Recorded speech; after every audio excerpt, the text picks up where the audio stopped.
Hi, I'm Cliff Ruth. I'm a regional agent and field faculty of NC State University, and I got the pleasure of being the lead instructor for this review course for those of you trying to get your landscape contractor's license. The course is pretty simple, but there are a lot of different sections to it. But give you a little bit of introduction to myself. I've been a landscape contractor in the industry for many, many years. I hate to actually give you an idea of just how many.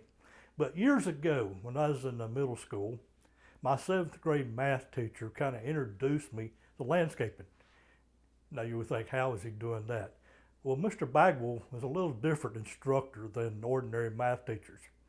So he'd take us to his house, which was maybe a block and a half, 2 blocks away, and we would have to measure things in his landscape as if he were going to install a brick paver sidewalk or concrete or gravel or mulch or whatever it is. So we made all these measurements, and then all of us would walk back to the classroom.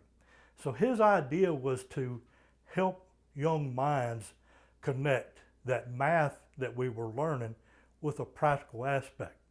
Well, at that time I was young enough, I still hadn't thought through career choices, and this kind of helped me make a choice to look at landscaping as a possible career. Ultimately, I ended up being in the education field, but focused with those of you in the landscape industry.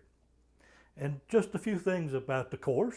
Yes, there's a lot of different short presentations and videos and what have you, followed up by quizzes, and just try to take each of those quizzes in sequence. They're very important. Even though you may have had a lot of experience in the landscape industry, you'll find those quizzes are important to take, as they'll give you an idea of how the exam goes itself. So there'll be several of those, and the questions are very similar to those that be on the exams.